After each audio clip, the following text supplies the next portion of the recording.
पिछला जो हमारा फ्री वीडियो था, फोर्थ वीडियो जो फ्री वीडियो था, ये भी फ्री वीडियो ही है। और हम लोगों ने वहां पे देखा था कि करेंसी पेयर के अलावा, जो कि माइनर, मेजर और एग्जॉटिक करेंसी पेयर्स के अलावा, हम लोग फॉरेक्स में आते ही बहुत सारे ऐसे सेगमेंट में काम कर सकते हैं जहां पे पैसे बना भी सकते हैं अच्छे खासे, और पैसे पैसे बिगाड़ भी सकते हैं। लेकिन हम लोग ऐसे रास्ते आपको बताएंगे जहां पे पैसे बन पाएगा।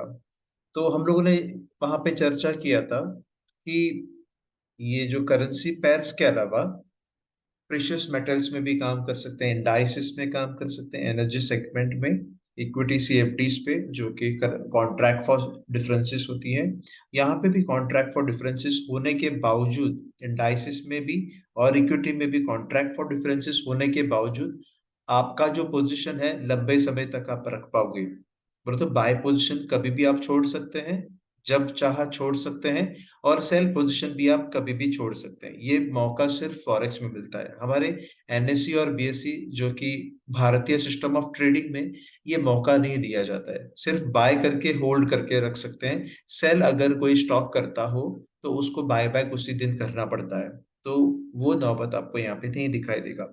और हम लोगों ने ये भी देखा कि कमोडिटी सेगमेंट में भी काम कर सकते हैं, जैसे कि aluminium, coffee, copper, cotton, zinc, जो भी हिंडालियम, लेड, जो भी चाहे जो लिस्टेड है, आप जो है ट्रेडिंग कर सकते हैं। इसके अलावा आप यदि शनिवार और इतवार को भी काम करना चाहते हैं तो कार्डानो, बीटीसी, डॉजकॉइन, इथेरियम, ऐसे बहुत सारे लिस्टेड जो कॉइन्स हैं या क्रिप्टो करेंसीज जो हैं वो आप कर सकते हैं, ताकि शनिवार और इतवार का दिन भी आपका ट्रेडिंग ट्रेडिंग में सफल हो जाए। ये सब हम लोगों ने देख लिया था। आज हम लोगों का टॉपिक थोड़ा गहराई के साथ करेंसी पेयर्स के बारे में और लॉट साइजिंग के बारे में, लिवरेज और मार्जिन के बारे में, ये सब हम लोग जानने की आज प्रयास करेंगे, जो कि कोई डिटेल में बताता नहीं, हम लोग डिटेल में बताने की कोशिश यहाँ पे कर रहे हैं। ठीक है, तो देख लीजिए, मैंने यहाँ पे टाइटल जो दिया हुआ है, a currency pair for example euro USD involves और कंसिस्ट ऑफ। इसमें क्या क्या होती है, एक यूरो यूएसडी के अंदर क्या क्या रहता है। जैसे कि एक यूरो है, जो कि euro is a currency of European union, और यूएसडी जो है, US dollars is an another currency of United states. दो अलग अलग देशों का जो है करेंसी है ये। और कैसे लिखा जाता है, लिख देखो, and its pair is written और ट्रेडेड एज यूरो यूएसडी और यूरो यूएसडी, इस तरीके से ट्रेड हो जाता है 99% ट्रेडिंग प्लेटफॉर्म में। तो ये जो करेंसी पेयर के बारे में मैं चर्चा कर रहा हूँ, ये 28 करेंसी पेयर्स के लिए भी वही लागू है। सेम प्रिंसिपल 28 करेंसी पेयर्स के लिए भी लागू है। ऐसा मत सोचिए कि 28 करेंसी पेयर के लिए अलग है करके। तो उसके लिए हम लोगों ने यहाँ पे लिखा हुआ है कि पहला जो करेंसी आता है इसमें, यूरो यूएसडी में पहला जो करेंसी आता है वो यूरो है। तो उसको हम लोग क्या बोलते हैं, बेस करेंसी। और जो दूसरा करेंसी है उसको हम लोग बोलते हैं कोट करेंसी। यहाँ पे देखो, मैंने लिखा हुआ है, यूरो को हम लोग बोलते हैं बेस करेंसी इस जगह पे, और इस जगह पे यूएसडी को हम लोग बोलते हैं कोट करेंसी। यदि यूएसडी जेपीवाई रहता, यूएसडी जेपीवाई करके भी एक पेयर है, तो यूएसडी, वहां पे यूएसडी बेस करेंसी होता और जेपीवाई कोट करेंसी होता है। कोट करेंसी का मतलब क्या है? ओके, कोट करेंसी का मतलब ये है कि कोटेशन जो बना रहा है इस ट्रेडिंग के लिए वो यूएसडी से है। अगर यूएसडी जेपीवाई करते तो कोटेशन जो बनाता उस ट्रेड के लिए वो जेपीवाई, बोले तो जापानीज एन से कोटेशन बनता। तो ध्यान रहे, यहाँ पे जब यूरो यूएसडी हम लोग ट्रेडिंग करते हैं तो कोटेशन यूएसडी का बनता है, बेस करेंसी से कोटेशन नहीं बनती है। अगर यूएसडी जेपीवाई में रहता तो यूएसडी वहां पे, यूएसडी जेपीवाई में यूएसडी जो है वो बेस करेंसी हो गया और जेपीवाई कोट करेंसी हो गई। तो ध्यान रहे आपको, हमेशा पहले स्थान पर जो आता है उसको हम लोग बोलते हैं बेस करेंसी, और दूसरे स्थान पर जो आता है उसको हम लोग बोलते हैं कोट करेंसी। उसको अन्य भाषा में हम लोग ये भी बोलते हैं काउंटर करेंसी। तो काउंटर करेंसी क्यों बोला जाता है? क्योंकि लड़ाई उसके साथ हो रही है करके, लड़ाई उसके साथ होती है, काउंटर होती है ना। जैसे कि हम लोगों की लड़ाई जो होती है पाकिस्तान से होती है, या फिर बांग्लादेश से होती है, या फिर चाइना से होती है करके। ओके, एक उदाहरण के तौर पे मैंने बताया आपको, ऐसा कोई लड़ाई नहीं होनी चाहिए। तो काउंटर करेंसी का मतलब है जो है लड़ाई किसी के साथ हो रही है। अभी इस एग्जाम्पल में, इस उदाहरण में हम लोगों ने यूरो यूएसडी को चुना है, तो वो सारे के सारे करेंसी पेयर्स के लिए यही चीज लागू है। Okay, euro being base currency और यूएसडी यहाँ पे कोड करेंसी है। तो यहाँ पे नोट मैंने लिखा है, the same way it applies to all pairs, all other pairs, first being the base currency and second is the code currency. और first is the base currency और फर्स्ट करेंसी करके हम लोग बोलते हैं, और सेकंड को कोड करेंसी बोलते हैं, या फिर काउंटर करेंसी बोलते हैं, या फिर हम लोग बोलते हैं कोड करेंसी, कोड, काउंटर या सेकंड करेंसी। ओके, ध्यान रहे, कोड करेंसी का मतलब दूसरे स्थान पर आ जाता है, उसको हम लोग बोलते हैं कोड करेंसी। और यूएसडी जेपीवाई में या यूएसडी कैड में, यूएसडी कैड में कोड करेंसी कौन सा है? कैड है। और यूएसडी सीएचएफ में कोड करेंसी कौन सा है? सीएचएफ है, ना कि यूएसडी है। तो ध्यान रहे, पहले स्थान पर जो भी आता है उसको बेस करेंसी बोलता है, और दूसरे करेंसी पे जो आता है उसको बोलते हैं कोड करेंसी। तो कोड करेंसी का मतलब है कोटेशन जो हम लोग बना रहे हैं उस ट्रेडिंग पैर के लिए। वो जो ट्रेडिंग पैर आपने चुना है, उसको अगर ट्रेडिंग करनी हो तो आपको कोट करेंसी के हिसाब से करना पड़ेगा। जो कैलकुलेशन जो बनता है तो कोट करेंसी के हिसाब से हो जाएगा। सिंपल सा कैलकुलेशन भी मैं दिखाऊंगा। अगर ये यूरो यूएसडी का जो भाव जो भी जो चल रहा है, जो भी भाव हो, 1.07 हो या 1.06 हो, वो भाव कैसे निकलता है? सिंपल सा मैं बता रहा हूँ। Euro, 1 euro is equal to how much rupees करके आप गूगल में सर्च कीजिए, डिवाइड करना है 1 USD is equal to how much rupees करके, तो आपको फिगर मिल जाएगा 1.0651 जो भी है। तो ऐसे आपको यूरो यूएसडी का जो है भाव मिलता है, और वो कोटेशन जो लिया है अभी यूरो यूएसडी में, यूएसडी के हिसाब से लिया है। तो आप ट्रेडिंग करते समय, यूरो यूएसडी ट्रेडिंग करते समय, चाहे वो बाय करें या सेल करें, दोनों प्रैक्टिसेस आप कर सकते हैं। इसका मतलब ये नहीं कि कोटेशन हम लोगों ने ले लिया यूएसडी का तो हम लोग सिर्फ बाय कर सकते हैं, ऐसा नहीं है। आप बाय भी कर सकते हैं, या फिर आप यूरो यूएसडी पेयर को सेल भी करा सकते हैं। चलिए आगे चल के हम लोग विस्तार से वो जानने की प्रयास करेंगे। तो यहाँ पे ये मतलब क्या है वो जानने के, बहुत सारे लोगों के मतलब पता ही नहीं है, तो इसीलिए हम लोगों ने यहाँ पे विस्तार से बताने की कोशिश किया है। What does it mean when a currency pair is bought? बोले तो बाय करते समय और सेल करते करते समय क्या हो रही है अंदर करेंसी पेयर में। बाकी के इंडाइसिस में या कमोडिटी में या क्रिप्टो करेंसी के बारे में मैं नहीं बोल रहा हूँ। मैं सिर्फ बोल रहा हूँ करेंसी पेयर में। करेंसी पेयर में जब आप बाय करते हो या सेल करते हो, क्या हो रहा है अंदर? आप जब करेंसी पेयर को बाय करते हो, देखो यहाँ पे लिखा हुआ है, a trader who wants to buy the euro USD pair would be buying European euro and simultaneously selling US dollars। इसका मतलब क्या हुआ? जब आप बाय करते हो, अंदर ही अंदर दो चीजों को आप कर रहे हैं। जैसे कि आपने सिर्फ एक एक्टिविटी बनाई है, यूरो यूएसडी में बाय किया है, लेकिन अंदर ही अंदर क्या हो रहा है? आप यहाँ पे बाय कर रहे हो यूरोपियन यूरो को, और उसी वक्त और उसी पल आप यूएस डॉलर्स को बेच रहे हैं।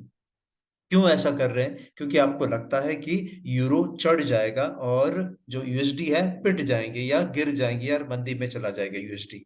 इसी वजह से आपने क्या किया? आपके हाथ में जो यूएस डॉलर्स थे, वो आपने बेच के यूरो को खरीद लिया। तो वो प्रैक्टिसेस को हम लोग क्या बोलते हैं? उस प्रैक्टिस को हम लोग बोलते हैं बाय। तो आपने ये बाय क्यों किया यहाँ पे? क्योंकि यूरो जो है बेस करेंसी में है करके आपने बाय किया।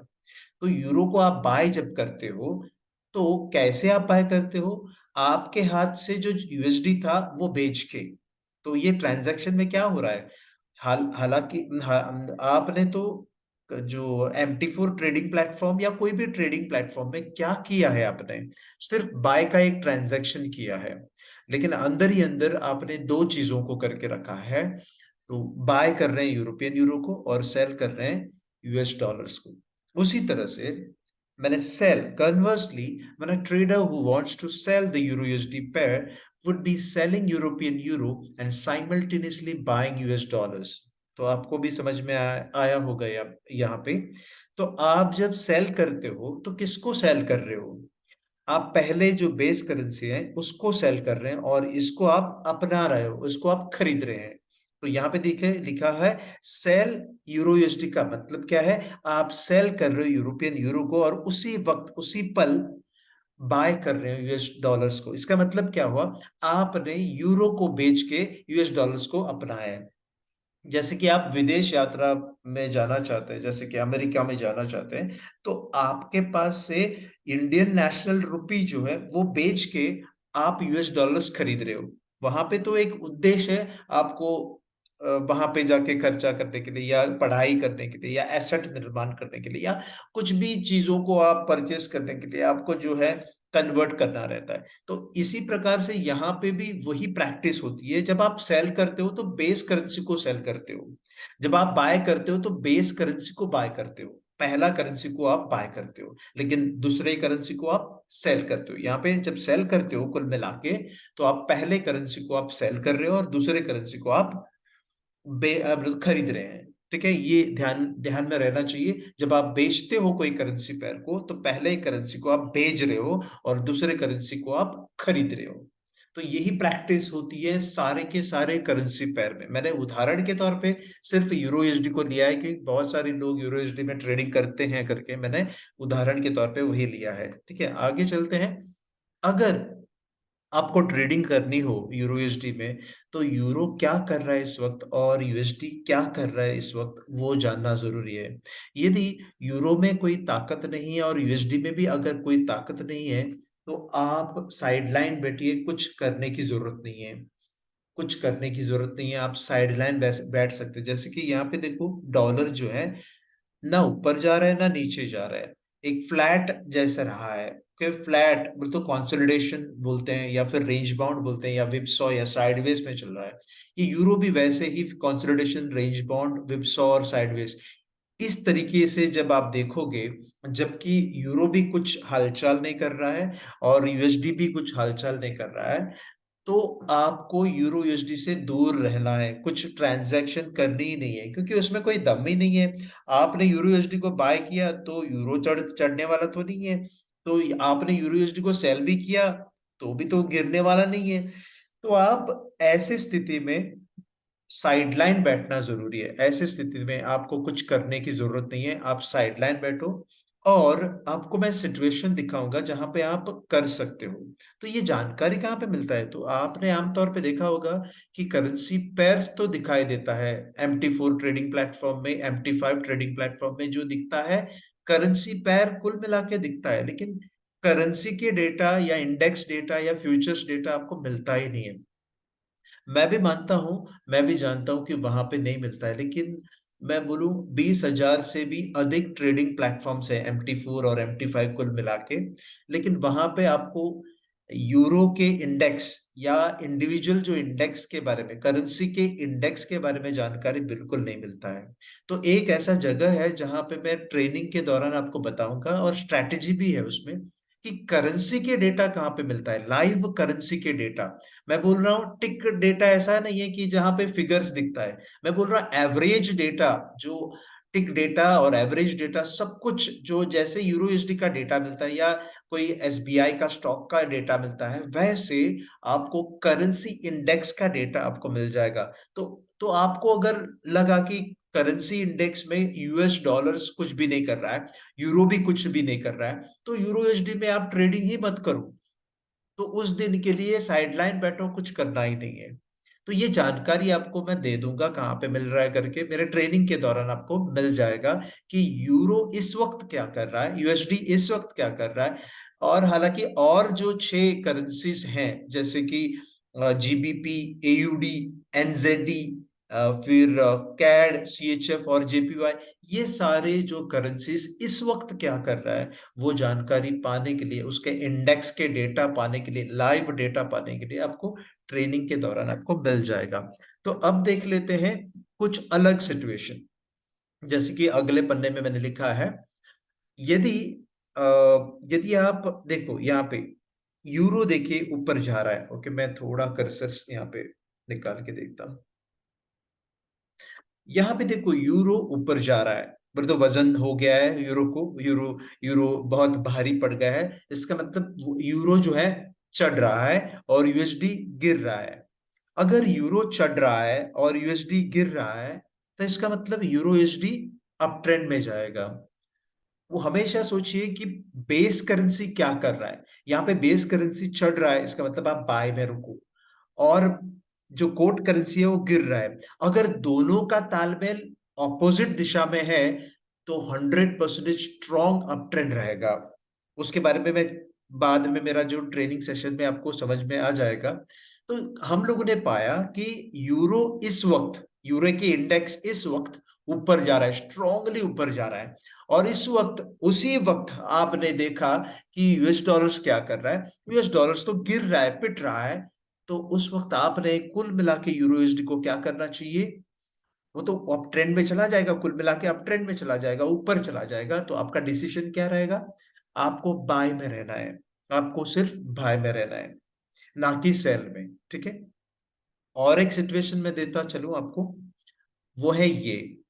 अगर अगर यूएस डॉलर चढ़ रहा है और उसी वक्त यूरो गिर रहा है, यूरो गिर रहा है और उसी वक्त यूएस डॉलर चढ़ रहा है, इसका मतलब क्या है, यूरो तो गिर रहा है, बेस करेंसी गिर रहा है, यहाँ पे यूरो यूएसडी में तो बेस करेंसी तो यूरो है, यूरो तो गिर रहा है और कोट करेंसी चढ़ रहा है। इसका मतलब दोनों ने सपोर्ट किया है, दोनों ने ऑपोजिटली सपोर्ट किया, और ऑपोजिटली सपोर्ट किया तो यूरो यूएसडी में स्ट्रॉन्ग डाउन ट्रेंड रहेगा। तो डिसीजन आपका सिर्फ सेल में रहेगा, सेल करके आपको फिर बाद में क्लोज करनी है। एक एग्जांपल के तौर पे सेल कीजिए 1.07 में, सेल कीजिए 1.07 में सेल कीजिए, जो कि पूरे फिगर में बताने की कोशिश नहीं कर रहे हैं, यहाँ की 1.0735 ऐसा पकड़िए, 1.0735 पे आपने बेच दिया और आपने उसको क्लोज किया 1.0500 पे, तो भी आपको अच्छा खासा पिप्स मिलता है, मूवमेंट भी मिलता है। तो सेल आपने क्यों किया यहाँ पे, क्योंकि आप जानते हैं कि इंडेक्स जो इस वक्त जो चल रहा है, वो यूरो का इंडेक्स नीचे जा रहा है और यूएस डॉलर्स का जो इंडेक्स है ऊपर जा रहा है। इसी वक्त आपने क्या करना चाहिए, यूरो यूएसडी को सेल करानी है। ठीक है। इसके बारे में मैं एक बोर्ड बनाया है, ये बोर्ड जो है काफी अच्छा बोर्ड है, जहां पे आपको पूरे निर्णय आप ले सकते हैं क्या हो सकता है, चाहे कोई भी करेंसी पेयर में आप ट्रेडिंग करते हो, ये चीट शीट आपके पास होनी जरूरी है।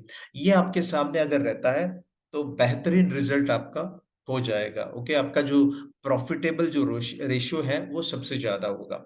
यहाँ पे मैंने बेस करेंसी लिखा है, इस जगह पे बेस करेंसी का क्या मूवमेंट है, और यहाँ पे कोट करेंसी क्या कर रहा है, जो कि सेकेंड करेंसी या काउंटर करेंसी क्या कर रहा है करके यहाँ पे लिखा है, और उसका परिणाम क्या है, उसका रिजल्ट क्या है, ओके, नतीजा क्या है, वो भी यहाँ पे लिखा हुआ है। जैसे कि यहाँ पे बेस करेंसी यहाँ पे मैंने लिखा है, ये जब मैं दिखाता हूं तो यही लाइन कॉन्सेंट्रेट कीजिए, यही लाइन कॉन्सेंट्रेट करना पड़ेगा आपको। बेस करेंसी अप ट्रेंड में जा रहा है और कोट करेंसी डाउन ट्रेंड में। बहुत बढ़िया तरीका है ये ट्रेड करने का, जबकि बेस करेंसी अप ट्रेंड में है और कोट करेंसी ऑपोजिट दिशा में डाउन ट्रेंड में चला जा रहा है। तो आपका रिजल्ट क्या रहेगा, कोई भी करेंसी पेयर में रिजल्ट क्या रहेगा, करेंसी पेयर के बारे में बोल रहा हूं, ना कि गोल्ड और सिल्वर और पैलेडियम प्लैटिनम इंडाइसिस, कुछ भी नहीं। मैं सिर्फ करेंसी पेयर के बारे में बोल रहा हूं। अप ट्रेंड बेस करेंसी चला गया, मतलब ऊपर जा रहा है, और नीचे जा रहा है कोट करेंसी, तो स्ट्रॉन्ग अप ट्रेंड रहेगा। तो थोड़े लोग मुझे पूछते हैं, चलिए बेस करेंसी ने अप ट्रेंड दे दिया और कोट करेंसी हिल ही नहीं रहा है, उधर उधर का उधर ही है, साइडवेज चला रहा है, ओके, और या फिर कंसोलिडेशन हो रही है, तो क्या होगा, तो भी अप ट्रेंड ही होगा, स्ट्रॉन्ग नहीं होगा लेकिन अप ट्रेंड ही होगा। तो आपका डिसीजन क्या रहेगा, सिर्फ बाय पे, यहाँ पे भी बाय और यहाँ पे भी बाय है। हालांकि यहाँ पे एक ही जो बेस करेंसी ने सपोर्ट किया है, कोट करेंसी ने मदद नहीं की है, फिर भी आपका अप ट्रेंड बनेगा। वैसे ही अगर कंसोलिडेशन बेस करेंसी में जा रहा है और कोट करेंसी जो है डाउन ट्रेंड में जा रहा है, तो भी अप ट्रेंड में ही जाएगा, क्योंकि यहाँ पे कोट करेंसी मदद कर रहा है, नीचे जाते हुए कोट करेंसी मदद कर रहा है, कोट करेंसी ऑपोजिट जा रहा है ना, नीचे जा रहा है ना। तो ये कुल मिला के जो बेस करेंसी का जो प्रभाव रहेगा वो अप ट्रेंड रहेगा और आप बाय कर सकते हो। लेकिन यहाँ पे बिल्कुल काम नहीं करनी है। ये जो तीन स्पॉट है मैंने जो दिखा रहा हूं, मैं मेरे कर्सर को मैं हिला रहा हूं, यहाँ पे कंसोलिडेशन होने वाली है, जहां पे बेस करेंसी और कोट करेंसी दोनों अप ट्रेंड में है। तो कंसोलिडेशन चला जाएगा, आप ना बाय कर सकते हैं ना सेल कर सकते हैं, यहाँ पे साइडवेज रहना चाहिए, आप बाजार से दूर रहना चाहिए। कंसोलिडेशन और कंसोलिडेशन रह सकता है बेस और कोट, तभी भी कंसोलिडेशन ही है। और डाउन ट्रेंड रह सकता है, तभी भी आप साइडवेज। ये डेटा जो है कहां से मिलेंगे, आपको मिल जाएगा ट्रेनिंग के दौरान। कहाँ पे लाइव इंडाइसिस के डेटा, जो कि करेंसी इंडाइसिस के डेटा कहाँ पे मिल सकता है, वो मैं जगह पे बताऊंगा। तो ये मैंने कवर किया है कंसोलिडेशन के बारे में। तो डाउन ट्रेंड के बारे में थोड़ा कंफर्म करेंगे हम लोग यहाँ पे। बेस करेंसी डाउन ट्रेंड और कोट करेंसी अप ट्रेंड, इस स्थिति में आपने स्ट्रॉन्ग डाउन ट्रेंड हो जाएगा। हमारा जो करेंसी पेयर पे स्ट्रॉन्ग डाउन ट्रेंड रहेगा। आप कौन से पोजीशन ले लेंगे? सेल का पोजीशन, बेच के रहोगे आप। बेचने के बाद आपको क्लोज फिर बाद में कर देना है, आपको मुनाफा हो जाएगा। लेकिन यहाँ पे देखिए, दूसरे स्थान पर देखिए तो डाउन ट्रेंड तो बेस करेंसी ने हो कर दिया, लेकिन कोट करेंसी हिल नहीं रहा है, वहीं का वहीं है। तो भी डाउन ट्रेंड रहेगा, लेकिन स्ट्रेंथ नहीं रहेगा, स्ट्रॉन्ग डाउन ट्रेंड नहीं, डाउन ट्रेंड ही रहेगा। आप सेल में ही रुकिए। और कंसोलिडेशन और अप ट्रेंड यहाँ पे मदद कर रहा है, कोट करेंसी मदद कर रहा है, तो भी आपको डाउन ट्रेंड ही नजर आ जाएगा। तो ये मास्टरपीस है आपके लिए। यहां से आपको पता चलता है कि क्या हो सकता है आगे करके। और ये डेटा मिलने के लिए, बेस करेंसी क्या कर रहा है और कोट करेंसी क्या कर रहा है, ये डेटा मिलने के लिए आपको जो है ट्रेनिंग के दौरान आपको मिल जाएंगे, मैं बताऊंगा आपको। ठीक है, चलिए आगे निकलते हैं हम लोग। अभी आपको समझ में आया होगा कि आप डिसीजन कब लोगे और मूवमेंट कब होती है मार्केट में। करेंसी पेयर के मार्केट में मूवमेंट कब होती है? A pair move strong when there is a contrast currency movement. Opposite movement रहेगा तो ही मूवमेंट सबसे तेज रहेगा। यदि आप यूरो एसडी में बाय कराना चाहते हो, तो आपको जानना यह जरूरी है कि बेस करेंसी अप जा रहा है और कोट करेंसी नीचे जा रहा है। बेस करेंसी ऊपर जा रहा है और कोट करेंसी नीचे जा रहा है। तो यहां पे मैंने लिखा है, euro needs to move up and simultaneously USD needs to move down. इसका मतलब क्या है? जब यूरो यूएसडी ऊपर जा रहा रहता है, तभी अगर यूएसडी ने मदद किया है, उसी वक्त अगर मदद किया है, तो 100% यूरो यूएसडी जो है ऊपर ही चला जाएगा। क्योंकि दोनों ने मदद किया है, कुल मिला के दोनों ने मदद किया है। यूरो तो ऊपर जाते हुए मदद किया है और यूएसडी ने नीचे जाते हुए मदद किया है। इसका मतलब यूरो स्ट्रांग रहेगा और यूएसडी सबसे वीक रहेगा, लेकिन कुल मिला के जो यूरो यूएसडी रहेगा वो ऊपर ही जाएगा। इसलिए बाय करना है, इस करेंसी पेयर को बाय करनी है। आप तो यहां पे तो बाय नहीं कर सकते यूरो को, खुद में एक अकेला यूरो को बाय कर सकते हैं क्या? बिल्कुल नहीं। यूएसडी को अकेले में सेल कर सकते हैं क्या? बिल्कुल नहीं। लेकिन आप एक ट्रांजेक्शन कर सकते हो जहां पे यूरो यूएसडी को बाय करना है, ताकि अंदर ही अंदर आपने यूरो को बाय किए हैं और यूएसडी को आपने सेल किए हैं या भेजे हैं। ठीक है ना, भेजा है। चलिए इसी वक्त और एक उदाहरण देख लेंगे। अगर आप चाहते हो कि यूरो यूएसडी को सेल करें, जो कि ये अपेयर मूव स्ट्रॉन्ग, कहीं पे भी स्ट्रॉन्ग होने दो, नीचे जाने दो या ऊपर जाने दो, a pair move strong when there is a contrast currency movement. वो फिर से मैं दोहरा रहा हूं ताकि आपको समझ में आ जाए। यूरो यूएसडी सेल क्यों करना चाहेंगे आप? क्योंकि बेस करेंसी डाउन जा रहा है और कोट करेंसी ऊपर जाना चाहिए। तो यहाँ पे उदाहरण लिखा है, जब आप यूरो यूएसडी को सेल करना चाहते हो, तो यकीनन आपको ये यकीन दिलाना होगा कि यूरो इस वक्त नीचे जाना चाहिए और यूएसडी इस वक्त और उसी वक्त उसी पल ऊपर जाना चाहिए। तब जाकर के यूरो यूएसडी कुल मिला के नीचे ही चला जाएगा और आप सेल पोजीशन में रहोगे, बाय पोजीशन में बिल्कुल नहीं। ओनली सेल पोजीशन में आप रुकोगे। तो आपने इतना तक तो जान लिया कि कब एक करेंसी पेयर सेल में चला जा सकता है और कब एक करेंसी पेयर बाय में चला जा सकता है और कब एक करेंसी पेयर शांत में रुक सकता है। तो इसी तरीके से हम लोग जानेंगे कि कितने सारे मूवमेंट होने वाली है ना। तो मूवमेंट का मतलब क्या है? पिप एंड पिप्स कैलकुलेशंस। जैसे कि सफर हम लोगों ने किया, जो हम लोग बोलते हैं कि मुझे केरला से दिल्ली तक जाना है, तो लगभग 2800 या 3200 की किलोमीटर रहेगा, या जितना भी जो है, पता नहीं हो, शायद 2800 का किलोमीटर रहेगा। हम लोग नापते हैं किलोमीटर के हिसाब से। अगर अगर आपने कोई एसबीआई के स्टॉक ले लिया हो, एसबीआई मतलब स्टेट बैंक ऑफ इंडिया का स्टॉक लिया हो, जो कि SBIN करके लिखा हुआ रहता है। अगर एसबीआई के स्टॉक आपने लिया है 500 में और आपने 550 पे बेच दिया, तो कुछ आप 50 रुपया कमाया नहीं है, 50 का मूवमेंट हुआ है। 50 रुपया कमाया करके कब बोलेंगे? जबकि एक स्टॉक लिया तो। आपने 2 स्टॉक लिया तो 50 नहीं, आपने 100 बनाए हैं। तो यहाँ पे हम लोग सफर के बारे में बता रहा हूँ।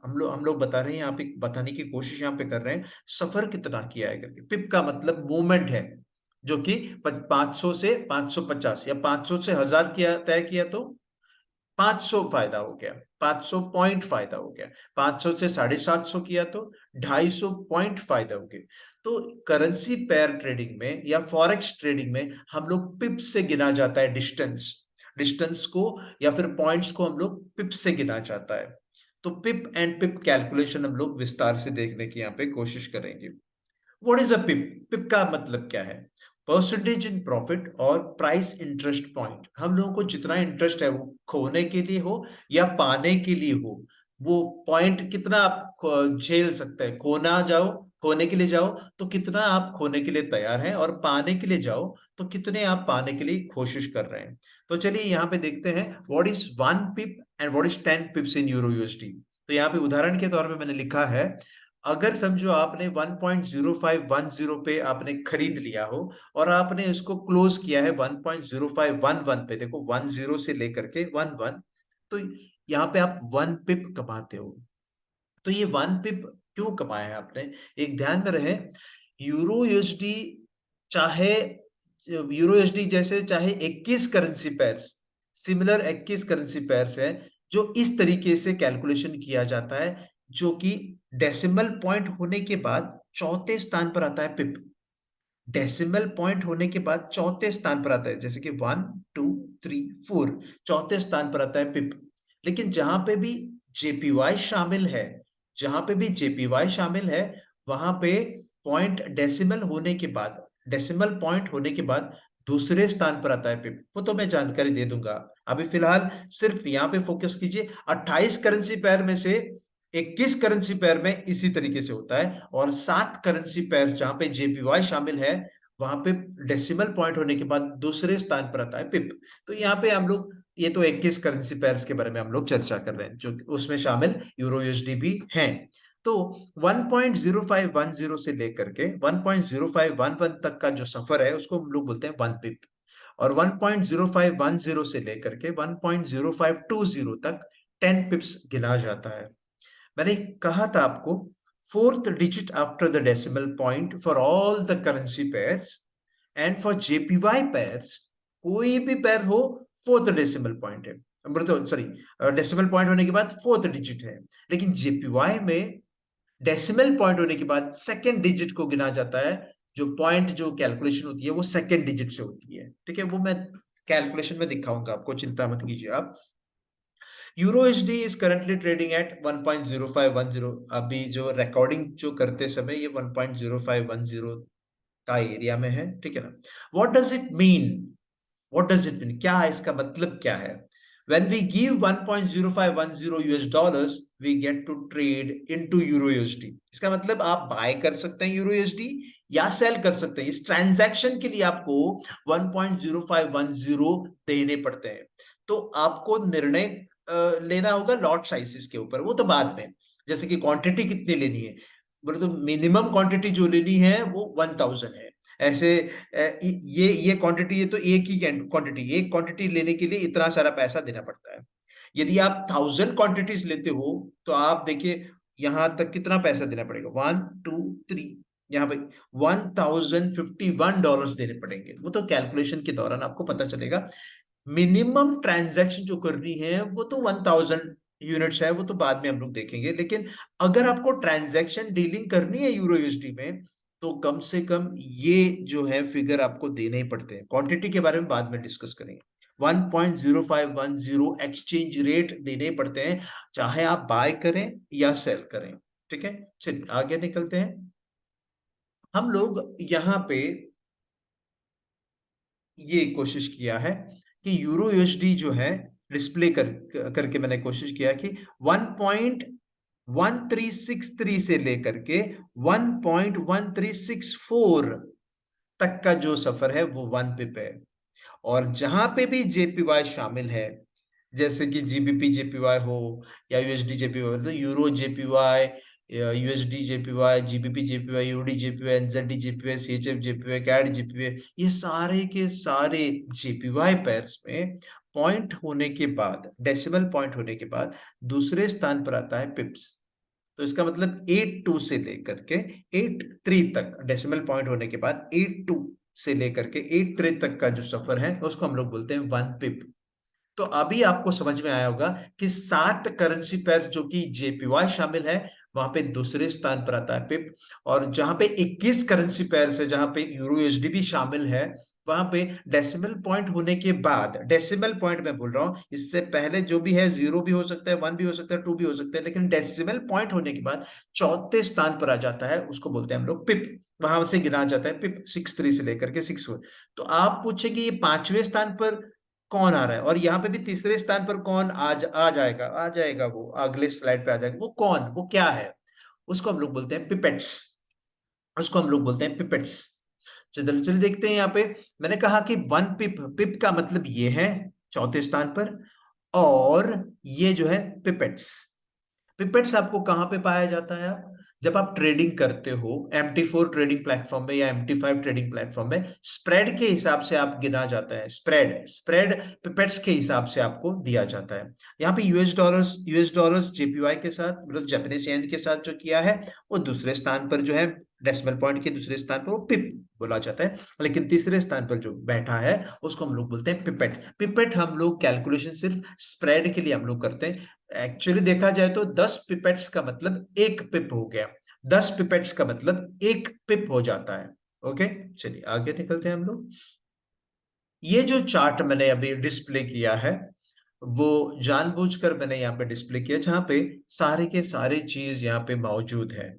जैसे कि उदाहरण के तौर पे मैंने तो जीबीपी यूएसडी ले लिया है, और जीबीपी किस स्थान पर बैठा है? बेस करेंसी के स्थान पर बैठा है, और यूएसडी कोट करेंसी के स्थान पर बैठा है। तो यहाँ पे कोटेशन जो दे रहा है वो इसका है, यूएसडी का है। ओके, चलिए आगे। ये जो यहाँ पे देखो, यहाँ पे जेपीवाई का कोटेशन है, जेपीवाई का कोटेशन है, यहाँ पे भी जेपीवाई का कोटेशन दिया है। तो यहाँ पे कोट करेंसी जो है जेपीवाई है, और बेस करेंसी यूएसडी है। यहाँ पे भी बेस करेंसी यूएसडी है, कोट करेंसी जो है जेपीवाई है। तो यहाँ पे इस उदाहरण में हम लोगों ने जीबीपी को बेस करेंसी रखा है, और कोट करेंसी जो है यूएसडी है। तो आप भी जानते होंगे 99% ट्रेडिंग प्लेटफॉर्म में इसी तरीके से जीबीपी यूएसडी मिलेगा, यूएसडी जीबीपी नहीं मिलेगा। उल्टा यूएसडी जीबीपी नहीं मिलेगा ट्रेडिंग करने के लिए आपको। एक ही मैंने कवर किया था, मेरा जो बेसिक ट्रेडिंग में भी कवर किया था पहले वाले वीडियोस में। तो जीबीपी यूएसडी ट्रेडिंग करने के लिए ये पैर है, तो उसका मतलब है बेस करेंसी जीबीपी और कोट करेंसी यूएसडी। तो ये बिड प्राइस और आस्क प्राइस क्या है? करंट मार्केट प्राइस जब भी हम लोग बोलते हैं, उसमें बिड प्राइस और आस्क प्राइस रहता है, कभी भी एक सिंगल प्राइस नहीं रहता है करंट मार्केट प्राइस पे, क्योंकि बेचने वाला भी रहता है और खरीदने वाले के भी दाम रहता है। बेचने वाला का दाम अलग है, और खरीदने वाले की जो दाम है वो अलग है। जैसे कि एक जमीन आप बेचना चाहो, तो आप बोलेंगे मुझे 2 लाख का मेरा जमीन है करके, मैं 2 लाख के लिए बेचने के लिए तैयार हूं। तो खरीदार क्या बोलेगा? मुझे 1 लाख रुपए में मैं खरीदार मतलब खरीदी करने के लिए तैयार हूं। तो बेचने वाले 2 लाख पे खड़ा है, और खरीदने वाला 1 लाख पे खड़ा है। तो अगर दोनों ने कहा कि मैं तो हिलूंगा ही नहीं, मैं तो 2 लाख पे ही बेचूंगा, और मैं तो 1 लाख पे ही खरीदूंगा, तो डील नहीं हो पाएगी। तो लास्ट ट्रेडेड प्राइस बन ही नहीं पाएगी, सिर्फ करंट मार्केट प्राइस ही रहेगा। तो जहां पे डील होती है उसको बोलते हैं हम लोग लास्ट ट्रेडेड प्राइस, और डील प्राइस क्या होगा? 1.5 लाख होगा। जैसे कि जो बेचने वाला जो है वो बोलेगा चलिए मैं 1.5 लाख में देने के लिए तैयार हूँ, जो खरीदने वाला बोलेगा चलिए मैं 50,000 और डाल देता हूँ, और 1.5 लाख के लिए मैं डील कर देता हूँ, मतलब ये डील हम लोग क्लोज करेंगे, मैं 1.5 लाख तक मैं दे सकता हूँ करके वो भी बोलेगा, चढ़ाएगा, इसका दाम वो चढ़ाएगा और उसका दाम जो है गिराएगा। तो तब जाकर के वो डील होती है, और उसको बोलते हैं last traded price. Last traded price में एक ही प्राइस रहता है, और करंट मार्केट प्राइस में 2 प्राइस रहता है, जो कि बायर का प्राइस और सेलर का प्राइस। ओके, हालांकि हम लोगों को आज तक सिखा के आया है कि करंट मार्केट प्राइस क्या है करके पूछा तो लोग बोलते हैं अक्सर 200 है। 200 रुपया है, 200 300 रुपया है, 200 रुपया है करके। ऐसे कोई नहीं बताता कि 201 और 200। करंट मार्केट प्राइस हमेशा दो प्राइसों से बनता है, एक सेलर का प्राइस और एक बायर का प्राइस। यहाँ पे जो सेलर और बायर का प्राइस का डिफरेंस को हम लोग बोलते हैं स्प्रेड। स्प्रेड का मतलब क्या है? अगर स्प्रेड ज्यादा है, बोले तो बायर खड़ा है 2 लाख पे और सेलर खड़ा है 10 लाख पे, तो सेलर क्या बोल रहा है, मैं तो 10 लाख में जमीन बेचूंगा, और बायर क्या बोल रहा है, मैं तो 2 लाख ही दे पाऊंगा। तो डील ही नहीं होगा। तो ट्रांजैक्शन अगर होती भी है तो महंगे महंगा ट्रांजैक्शन होगा। ऐसे होगा कि बोलेगा कि बायर बोलेगा चलो मैं 5 लाख में तैयार हो जाता हूं, तो वो 10 लाख से 5 लाख गिराने के लिए कोशिश थोड़ी करेगा वो सेलर। वो बोलेगा नहीं, डीलिंग ही नहीं करनी है। अगर वो करता भी है तो उसको नुकसान 5 लाख का हो जाएगा, और इसको भी नुकसान देखो 3 लाख का हो जाएगा। किनको? जो बाय करता है उनको। तो स्प्रेड जहां पे भी ज्यादा है वहां पे ट्रेडिंग आपको करनी नहीं है। तो आप भी जानते होंगे करेंसी पेयर्स में, मेजर करेंसी पेयर्स में स्प्रेड बहुत कम रहती है। मेजर करेंसी पेयर जहां पे यूएसडी शामिल है वहां पे स्प्रेड कम रहती है। और माइनर करेंसी पेयर्स है जहां पे स्प्रेड जो है सबसे ज्यादा रहता है। और जो है एग्जॉटिक करेंसी पेयर्स में स्प्रेड बहुत ही ज्यादा है, वहां पे आपको ट्रेडिंग बिल्कुल ही नहीं करनी है। तो स्प्रेड जहां पे कम है वहां पे आपको काम करनी है, ताकि आप पैसे कमा सकते हैं, डील भी फास्ट एग्जीक्यूट हो जाएगा, और आपका जो ऑर्डर्स हैं वो भी फास्ट एग्जीक्यूशन हो जाएंगे। ठीक है ना? तो हमेशा इस चार्ट को आप याद रखें, इस चार्ट में सारा कुछ चीज दिया हुआ है।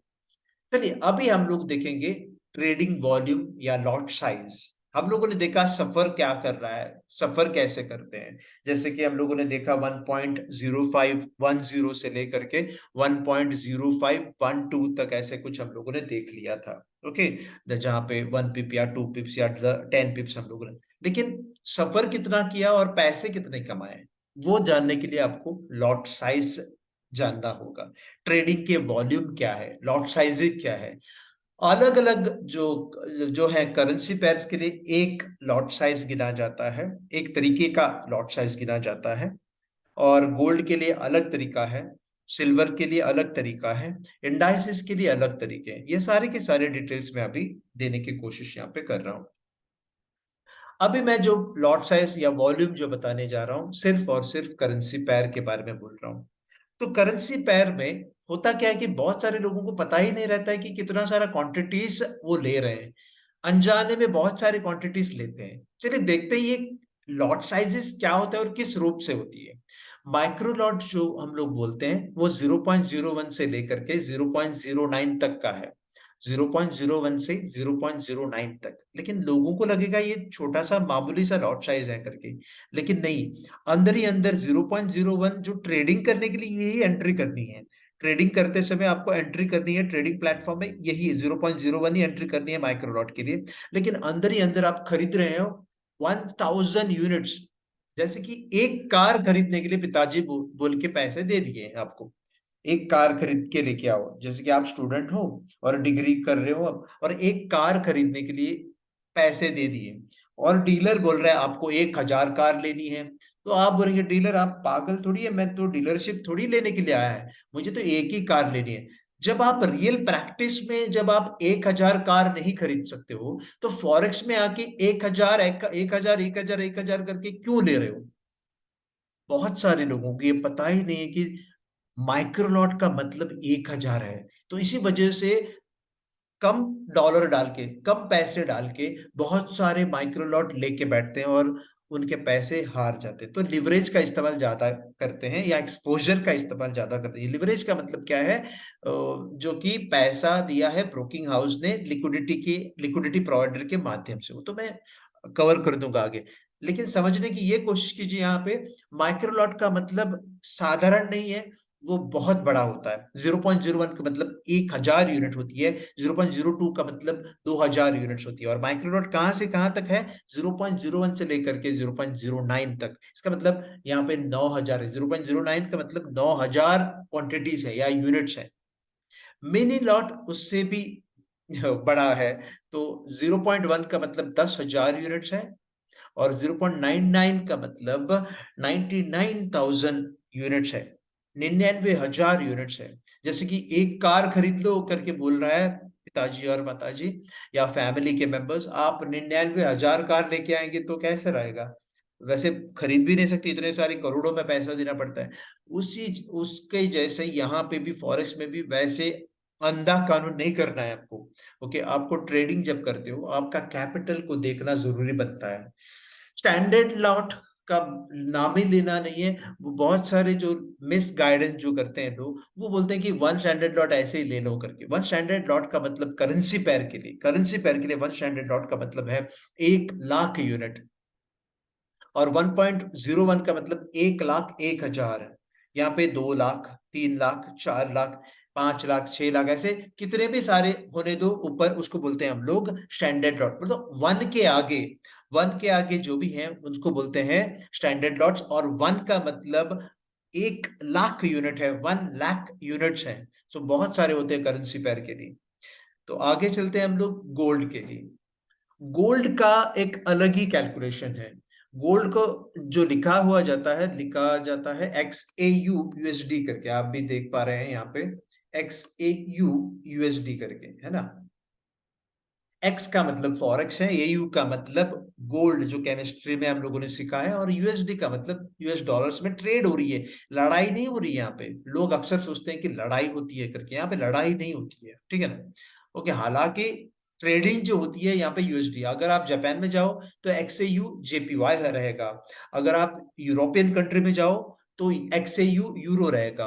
अगर आप ब्रिटिश में जाओ, यूनाइटेड किंगडम में जाओ, तो आपको XAU GBP मिलेंगे, ग्रेट ब्रिटेन पाउंड। चलिए, माइक्रोलॉट यहाँ पे भी कुछ इस तरीके का ही है, सेम है। माइक्रोलॉट लिखा हुआ जाता है 0.01 से लेकर के 0.09 तक का ही है, लेकिन वहां यहाँ पे सिर्फ 1 यूनिट होती है। 1,000 यूनिट नहीं, 1 यूनिट। लेकिन वो 1 यूनिट बहुत महंगा है। 1 यूनिट का मतलब है 1 ट्रॉय आउंस। आप भी जानते होंगे 1 आउंस का मतलब 28.5 ग्राम्स कुछ हो जाता है, 28.5 ग्राम्स। और यहाँ पे तो उससे भी ज्यादा है, 31 ग्राम। सोचने वाली बात है, 31 ग्राम का मतलब पता है भी है ना आपको। हम लोग आमतौर पे 31 ग्राम सोना सोना जो लेने के लिए जाते हो तनिष्क में या कोई भी दुकान में या कोई भी ज्वेलरी शॉप में, 1,65,000 रुपए देने पड़ते हैं। 1,65,000 रुपए देने पड़ते हैं, जो कि 0.01 एक जो ट्रांजैक्शन जो आप करते हो, तो 1,65,000 लगभग। मैंने इस कैलकुलेशन को कैसे ले लिया है, लगभग 55,000 का एक जो है 1 तोला हो जाता है ना। 10 ग्राम के लिए 55,000 कुछ देने पड़ते हैं। तो 55,000 गुना 3, देखो 31 ग्राम है, जो उससे भी ज्यादा है। तो ये 1,65,000 रुपए देने पड़ते हैं, लेकिन लोग अक्सर इसको नजरअंदाज करते हैं ट्रेडिंग करते समय। तो 0.01 के ढेर सारे पोजीशन लेते हैं और उनका जो पैसा है वो बर्बाद करके छोड़ते हैं। तो 0.02 का मतलब लगभग 62 ग्राम्स है। 0.03 का मतलब 31 into 3 कीजिए, 93 ग्राम्स है। वैसे 0.09 तक जो है उसको बोलते हैं हम लोग माइक्रोलॉट। लिखा हुआ जाता है इसी तरीके से। बोले तो ट्रेडिंग करने के लिए भी इसी तरीके से करना पड़ेगा आपको, 0.01 से लेकर के 0.09। लेकिन अंदर ही अंदर क्या हो रहा है, 31 ग्राम आप ले रहे हो, 31 ग्राम। बोले तो 1,65,000। आप सोचिए, जब 1,65,000 की जो सोना लेने के लिए जाओ, तो लगभग 3 घंटे आप बिताते हो उस दुकान में। तनिष्क के दुकान में 3 घंटे तक आप रुकते बैठते हैं, उसका जो है कैरेट देखने के लिए, कितना प्यूरिटी है। ओके, 99.99 है प्यूरिटी, या हॉलमार्क हॉलमार्क क्या है, सब कुछ हम लोग देख लेते हैं। लेकिन हाँ, आप जब फॉरेक्स में आते हो ऐसे ही ट्रेडिंग करते हो, वैसा करना ही नहीं है आपको, ठीक है। मिनी लॉट्स का मतलब 0.1 से लेकर के 0.99 तक का है। मिनी लॉट का मतलब 10 यूनिट्स है। और यहाँ पे 10 यूनिट्स है गोल्ड के लिए, 311 ग्राम से। ये भी बहुत होती है। 300 ग्राम ऐसे ही कोई लेता नहीं है, फिजिकल गोल्ड ऐसे ही कोई लेता नहीं है। उसको जो है प्रैक्टिस, तो समय भी बहुत देना पड़ता है। लगभग 6 घंटा 7 घंटे भी देने पड़ते हैं 311 ग्राम लेने के लिए, क्योंकि उसका प्यूरिटी देखना है, उसका स्टाइल देखना है। उसका जो कॉइन है तो ठीक है, कॉइन लेके आप आ सकते हैं, लेकिन कोई कॉइन इतने सारे लेंगे क्या? बिल्कुल नहीं। कोई गहने किस प्रकार से लेंगे, कुछ ऑर्नामेंट्स ऐसे इस तरीके से लेंगे जो कुछ अच्छा जो डिजाइन है वही ले लेंगे, तो डिजाइन के लिए आप समय बिताते हो। लेकिन फॉरेक्स में आते ही बिना कुछ देखे लोगों के कहने पर आप जो है मिनी लॉट्स ऐसे ही इकट्ठा करके बैठते हैं, तो वैसा करना नहीं है आपको। स्टैंडर्ड लॉट्स का तो नाम ही मत लो, ये तो मैंने कहा था ये एक यहाँ पे तो 1,65,000, ये तो 16,50,000 का माल है। 16,50,000 का माल है ये, 16,50,000 का माल। और ये जो है ये है 1,65,00,000 का माल। वन स्टैंडर्ड लॉट का मतलब 100 यूनिट्स होता है, 100 यूनिट्स, और 100 यूनिट्स का मतलब 3 किलो से भी ऊपर है। 3 किलो से भी ऊपर, इसका मतलब 3,110 ग्राम है। 3 किलो 110 ग्राम, ठीक है ना। तो ये इतना सारा हो जाता है सिर्फ वन स्टैंडर्ड लॉट। और बहुत सारे लोग अनजाने में वन स्टैंडर्ड लॉट बहुत बहुत बार लेते हैं, जहां पे उनका पैसा जो है बर्बाद हो जाता है। तो आपको बिल्कुल वैसा करना नहीं है। तो 1.01, 1.02, ये सब बहुत सारे ग्राम्स हो जाते हैं। तो आपको ये ध्यान में रहिए कि हमारे जो ट्रेनिंग के दौरान आपको एक स्ट्रैटेजी बताएंगे गोल्ड के, वहां पे कैसे एक जो ट्रेडर जो है वो पैसे लगातार कमा सकते हैं, उसके बारे में जानकारी आपको मिल जाएंगे। वो गोल्ड ब्लाइंड स्ट्रैटेजी भी है, बाय सेल स्ट्रैटेजी भी है, सारे के सारे आपको मिल जाएंगे, ठीक है ना। धीरे ही सही मेरा ट्रेनिंग सेशन में आपका कवर हो जाएगा। चलिए आगे निकलते हैं हम लोग। थोड़ा हम लोग सिल्वर के बारे में जानकारी ले लेंगे। वैसे इंडाइसिस के बारे में मैंने यहाँ पे कवर नहीं किया है, तो सिल्वर के बारे में यहाँ पे कवर कर रहा हूँ। सिल्वर थोड़ा अलग है कैलकुलेशन। सिल्वर का देखिए यहाँ पे 0.01 से लेकर के 0.09, इसको हम लोग बोलते हैं माइक्रोलॉट। वो तो सही है, एंट्री करने के लिए वही है। लेकिन अंदर ही अंदर वो क्या हो रहा है, 50 ट्रॉय आउंस, 50 ट्रॉय आउंसेस हो रहे हैं, जिनका मतलब 1,555 ग्राम होती है। 0.01 का मतलब 1,555 ग्राम है, 1.5 किलो से भी ज्यादा।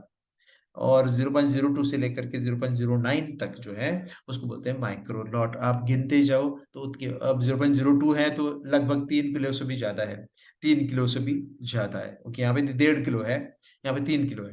तो ये मिनी लॉट का मतलब 0.1 से लेकर के, तो 50 यूनिट का आपको समझ में आ गया। यहाँ तो 500 यूनिट है और यहाँ पे 5,000 यूनिट्स है। आप भी देख पाएंगे ये बहुत महंगा होता है सिल्वर भी। लेकिन महंगे को कम कैसे किया जाता है, वो लिवरेज के मदद से। फॉरेक्स ट्रेडिंग में आते ही आपको लिवरेज मिल जाता है। लिवरेज के चलते आपका जो पैसा जो डालने का है ट्रेडिंग अकाउंट में, जो पैसे आप डालोगे, निवेश करोगे, वो बहुत कम करोगे। एक उदाहरण के तौर पे मैं बताता चलूं, मैं गोल्ड के लिए मैं बताता चलूं। 0.01 के जो गोल्ड है, 0.01 का पोजीशन जो कि माइक्रो लॉट है, और उसको बोलते हैं 1 ट्रॉय आउंस, और उसको जो है आप 31 ग्राम को खरीद रहे हैं। इसके लिए आप यदि फिजिकल मार्केट में जाओ या कोई ईटीएफ ले लो, गोल्ड के ईटीएफ, इक्विटी ट्रेडेड फंड, जो कि एनएससी बीएससी से आप खरीद लो, तो भी आपको 31 ग्राम के लिए 1,65,000 देना पड़ता है। क्योंकि डिलीवरी करने के लिए, सीएनसी का मतलब डिलीवरी होती है, cash and carry. Cash and carry या डिलीवरी करने के लिए आपने खरीद के रखा है 1 साल के लिए, तो उसको बोलते हैं सीएनसी या डिलीवरी। तो डिलीवरी के लिए आपको 1,65,000 देने पड़ते हैं। लेकिन यही चीज फॉरेक्स में आप लेते समय लगभग लगभग 132 रुपए देने पड़ते हैं, सिर्फ 132 रुपए देने पड़ते हैं। देखो कहाँ रहा 1,65,000 और कहाँ है 132 रुपए। या 130 पकड़ी, 140 पकड़ी, 150 रुपए पकड़ी, 150 रुपए कहाँ है और 1,65,000 रुपए कहाँ है। तो ये 1,65,000 नहीं भरते हुए सिर्फ 150 रुपए जो बन रहा है उसको बोलते हैं हम लोग, 150 रुपए जो भरे हैं उसको बोलते हैं हम लोग मार्जिन। और मार्जिन का मतलब क्या है, जहां पे लिवरेज के साथ कुछ आपको पोजीशन मिलता है, लिवरेज के साथ जब पोजीशन मिलता है वो भी स्पॉट में, वो स्पॉट में कोई देता ही नहीं है, सिर्फ फॉरेक्स में ही देते हैं। स्पॉट में आपको कैरी करने के लिए, जिंदगी भर कैरी करने के लिए सिर्फ 150 रुपए देने पड़ते हैं। हालांकि आपके ट्रेडिंग अकाउंट में बैकअप के लिए फंड चाहिए, नहीं तो उड़ जाएगा, लेकिन 150 में डीलिंग हो जाती है। लेकिन यही चीज एनएससी बीएससी में आपको पूरे की पूरे 1,65,000 देने पड़ते हैं। यदि आप फ्यूचर्स में करना चाहते हो तो 1 महीने तक रख सकते हैं, या 2 महीने या 3 महीने तक ही रख सकते हैं, लेकिन प्रीमियम देना पड़ेगा ज्यादा। आपको प्रीमियम ज्यादा ज्यादा देना पड़ेगा एमसीएक्स कमोडिटी में गोल्ड करने के लिए। एमसीएक्स कमोडिटी जो कि भारत का है, वहां पे आप प्रीमियम देने पड़ेंगे बाय या सेल करने के लिए। फ्यूचर्स में करोगे, कॉन्ट्रैक्ट में करोगे, जहां पे आपका पैसा ज्यादा देना पड़ता है, और वो भी 1 महीने तक ही लिवरेज मिलता है थोड़ा, और वो भी 1 ही महीने तक, और रोल ओवर करना पड़ता है, चेंज करना पड़ता है, उसके लिए आपका पैसा बर्बाद हो जाएगा। यहाँ पे कुछ रोल ओवर नहीं है, चेंज नहीं करनी है, 132 दे दो रुपया और जिंदगी भर रखो सोना, और जब भी चढ़ेगा तो उसका मुनाफा भी ले लो। जिस तरीके से मुनाफा लोगे, किस तरीके से मुनाफा लोगे आप, 1,65,000 जो डाला है उसका ग्रोथ जो होती है उसी तरीके से आपको ले लो, आप ले सकते हैं वैसे। तो ये फायदा होता है, इसी वजह से हम लोगों ने 2 स्ट्रैटेजी बनाए गोल्ड के, जो कि आप छाप सकते हैं पैसा। तो इसी के साथ आज का जो सेशन है, मैं गोल्ड के लॉट साइज के साथ ही मैं यहाँ पे रोक रहा हूँ। इसके बाद जो होगा, ये जो लॉट साइज और पिप्स का कैलकुलेशन करके प्रॉफिट कितना हो सकता है करके, प्रॉफिट कैलकुलेशन कैसा हो सकता है, उस वीडियो का इंतजार आप कीजिएगा। ओके, ये सारे के सारी फ्री वीडियोस हैं, मैं विस्तार से क्यों बताने की कोशिश कर रहा हूँ, ताकि आपको ये समझ में आ जाएगा। ठीक है, thank you very much. Indices का कैलकुलेशन मैंने यहाँ पे किया नहीं है, वो इंडाइसिस के कैलकुलेशन जो है वो मैं बाद में बताता हूँ। ठीक है, चलिए, थैंक यू।